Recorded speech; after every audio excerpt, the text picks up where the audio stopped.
admite que está quebrado financeiramente e demonstra dificuldade de investir na melhoria do serviço público. O que a senhora propõe para resolver a questão econômica do Estado sem penalizar o funcionalismo? Em primeiro lugar, quero agradecer a oportunidade que o Cine Saúde permite de que nós possamos falar para os servidores aquilo que é a verdadeira situação do Estado. Estou aqui pela dificuldade que o governador Pimentel, que ainda está no exercício, tem de dividir o seu tempo de governo, de administração, com o tempo de candidato. Evidente que eu trago aqui reflexões que também da parte dele. O primeiro lugar, e a primeira reflexão, é que essa crise fiscal que Minas vive não é uma crise apenas do Estado, é uma crise que atingiu todo o país e que levou vários estados a uma situação de completa instabilidade, incluindo aí o governo federal. Claro que um governo que toma a decisão de aprovar uma emenda constitucional que congela os gastos por 20 anos em saúde, em educação e em segurança, não permite possibilidades de melhoria, senão a mudança desse governo.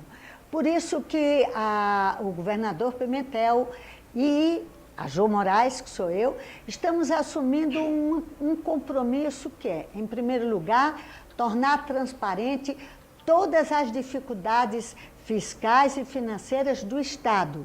Por isso que foi criado uma comissão de acompanhamento e fiscalização da crise do Estado.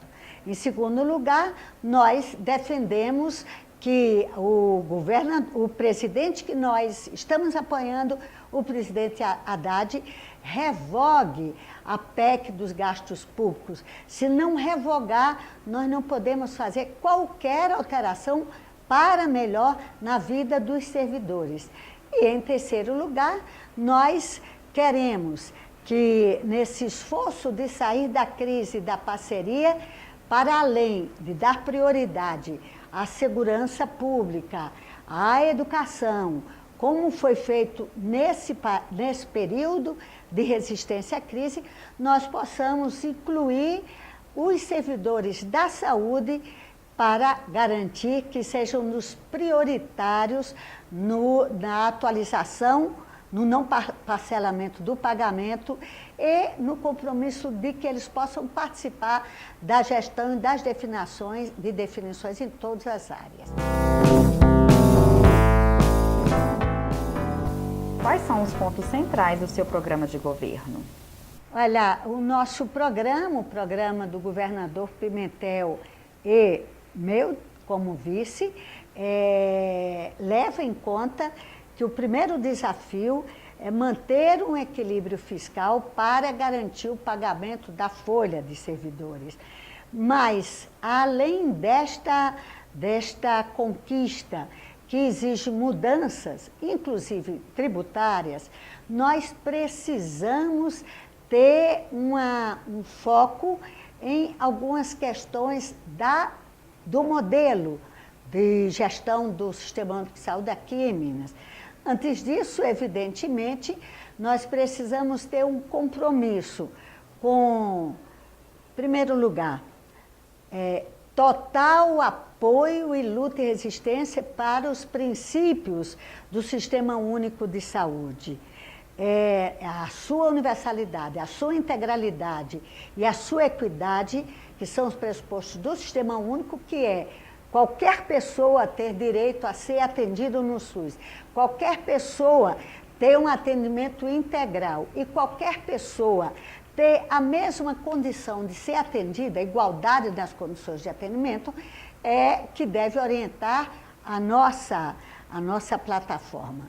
Claro que para isso nós precisamos dar uma prioridade na atenção primária e na atenção básica nós devemos ampliar as equipes de saúde de família e incorporar mais médicos nessa programação. Nós devemos também incorporar os servidores na gestão para definir as prioridades a partir da experiência que nós temos dos fóruns regionais.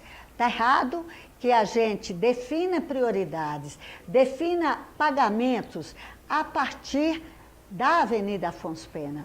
Nós devemos fazer isso a partir das referências de saúde descentralizadas, que têm equipes, que têm gestores e que têm o controle social com muito mais facilidade de definir se vai pagar a tal parcela para a saúde complementar para os parceiros privados ou se vai garantir que, primeiro, aquilo que é o sistema próprio possa ter assegurado os seus pagamentos. Em terceiro lugar, eu acho que nós devemos ter como prioridade o reforço do controle social, e aí não é só valorizar os conselhos, é ampliar os conselhos, é qualificar os conselheiros para que eles possam efetivamente participar do processo que está em curso. Em relação à saúde, o que a senhora propõe para o SUS estadual? Nós já definimos aqui uma série de medidas que devem ser realizadas no Sistema Único de Saúde. Claro que quando nós nos referimos ao reforço financeiro, nós temos que discutir alterações tributárias dentro da estrutura do Estado. Por exemplo, para além do repasse que o Ministério da Saúde faz, que outros recursos podem ser agregados? Para além dos repasses obrigatórios dos nossos recursos próprios, que outros recursos podem ser colocados? Isso significa que não se pode discutir saúde sem discutir se é possível fazer alterações na reforma tributária no país. Nós não podemos ampliar e garantir recursos para a saúde aqui em Minas, não podemos garantir recursos para a saúde e garantir os repasses do Ministério da Saúde para nós, se a gente não mudar o sistema tributário do país como um todo. Se a gente não deixar de tributar o consumo, porque quando você tributa o consumo, o trabalhador qualquer um paga, e vamos tributar os lucros e dividendos, porque os dividendos, os lucros e os dividendos dos mais ricos não são taxados. Se nós taxássemos os lucros e dividendos, nós teríamos, acrescentando no orçamento da União, perto de 80 bilhões de reais. Nós podemos também tirar recursos das reservas internacionais que o governo do presidente Lula deixou, então de 380 bilhões que estão aí só para o mercado internacional não ficar preocupado se o Brasil vai quebrar ou não vai quebrar. O Brasil não vai quebrar, nós temos reservas, mas essas reservas têm que ser usadas para aquilo que é prioritário. No caso específico, uma das questões é garantir que essas reservas internacionais sejam aplicadas em parcela importante da saúde, assegurando, sobretudo, aquilo que é fundamental, que o governo Temer está tirando agora. Por exemplo, o programa farmacêutico, o que está sendo desorganizado, está prejudicando o paciente que precisa de medicação continuada, o diabético, o hipertenso. Tudo isso fica prejudicado com essas medidas de Temer. E o governo de Pimentel, o governo de João Moraes, está querendo que, quando se pensar num reforço financeiro, nós repensarmos na possibilidade de que este recurso financeiro tenha prioridade nessas ações, particularmente das ações de saúde. Os servidores da saúde estão recebendo seus salários atrasados há 2 anos. Ajuda de custo para amenizar a falta de reajuste salarial, e o funcionalismo vive um histórico de desvalorização com um plano de carreiras defasado desde 2005. Quais são as suas propostas para a valorização do servidor público e para resolver as enormes questões que afligem o trabalhador no seu dia a dia hoje? Primeiro, é muito importante a gente perceber que a desvalorização do servidor público é uma pauta deliberada do mercado que quer, ao mostrar que o servidor é incompetente, ao mostrar não, ao tentar apresentar uma inverdade, que o servidor público é incompetente, que o serviço público é ineficiente, que as quebradeiras são consequência de privilégios dos servidores públicos, eles estão querendo desacreditar o serviço público para que se amplie o serviço privado. No caso específico da saúde, quando eles atacam o SUS, atacam o Sistema Único de Saúde, eles estão querendo deslocar as pessoas para buscarem os planos de saúde privados. Hoje é um drama que mais de 40 milhões de pessoas tenham que buscar o setor privado.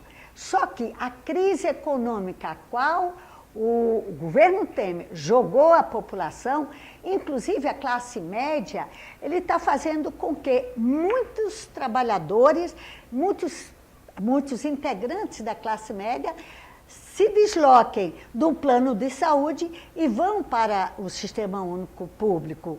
Por quê? Porque eles não têm mais recursos. Há uma política do governo Temer de liberalização dos planos de saúde que passaram a ter aumentos astronômicos, ao mesmo tempo que as pessoas veem reduzidos seus salários, veem um desemprego crescente, veem uma precarização. Neste sentido, nós temos que lutar por valorizar o serviço público a partir do governo federal, a partir, no nosso caso, da plataforma que o candidato a presidente, Haddad, que representa esse projeto que começou com o nosso querido Lula, possa ser uma sustentação para a reafirmação do serviço público. Nós consideramos que é uma campanha mentirosa quando esses candidatos novos, recentes, que se dizendo novo, atacam privilégios de servidores públicos. Eu queria que esses caras, e normalmente são os caras que representam o grande capital, que são endinheirados, que representam o sistema banqueiro, eles pudessem trabalhar como médico, eles pudessem trabalhar como enfermeiro, eles pudessem trabalhar como técnico administrativo em cada unidade de saúde, recebendo um salário precário, com uma jornada de trabalho que é das mais exaustantes, com um adoecimento, porque o profissional da saúde está vivendo um adoecimento psicológico, físico. Eu queria que esses que desvalorizam o serviço público fossem trabalhar para lá. Por isso que o nosso governo se somará à proposta do candidato Haddad Emanuela para valorizar o serviço público, investir na sua qualificação, de seus planos de carreira. Uma das grandes expectativas dos servidores da saúde é conquistar a redução da jornada de trabalho para 30 horas semanais sem redução dos salários. Essa é uma bandeira histórica da categoria, defendida pela Organização Mundial de Saúde e pela Organização Internacional do Trabalho. A senhora se compromete com essa pauta dos servidores? Esta discussão da jornada de trabalho dos trabalhadores como um todo é algo que é uma luta histórica desde o século passado. Aqui no Brasil, nós temos projetos de redução da jornada de trabalho até para enfrentar o desemprego desde 1984, mas nós temos umas elites muito resistentes a que se efetive essa conquista. Neste sentido, o trabalhador de saúde, ele é um dos setores de categorias em que a exaustão da jornada impõe que haja uma redução em prioridade, que nós não dependamos da redução da jornada do trabalhador privado para se chegar a essa conquista. O nosso desafio, o nosso problema. O governador Pimentel já esteve na eleição anterior em conversa com vocês, que é compromisso dele alcançar essa redução de jornada. Evidentemente que para efetivar isso, ele tem que fazer dentro da construção da possibilidade de ter recursos para bancar e efetivar o conjunto dos servidores públicos de todo o Estado e particularmente de saúde. Nós entramos numa situação de emergência, estamos no limite prudencial da Lei de Responsabilidade Fiscal e nós somos contra essa Lei de Responsabilidade Fiscal, porque essa Lei de Responsabilidade Fiscal procura honrar os compromissos com os banqueiros, com a dívida pública e não com os servidores, com o serviço público, porque a lei teria que ser de responsabilidade social. Se tem necessidade de X médicos, de X trabalhadores de hospitais, de unidades de saúde, nós temos que garantir a responsabilidade com a qualidade do serviço, com o número de trabalhadores que precisam desse serviço, e não com essa lei de responsabilidade fiscal. Mas é parte do debate que o governador Pimentel vem realizando, evidentemente, com um impacto e com um atraso daquilo que ele buscou construir na última eleição, mas que foi impactado por um golpe que desorganizou as finanças do país e de Minas Gerais, particularmente com essa decisão da lei de emergência, que nós possamos iniciar o debate na mesa que já está estabelecida de negociação de como realizaremos um cronograma para assegurar a redução da jornada, efetivamente tendo seus salários pagos.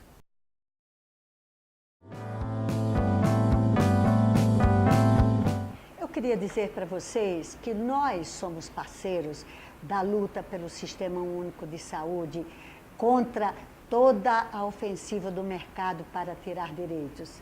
Mas eu queria dizer para vocês, sobretudo, que nós sabemos o quanto que ainda é preciso fazer para que os servidores e servidoras da área de saúde alcancem a sua valorização, a sua qualificação, os seus planos de carreira.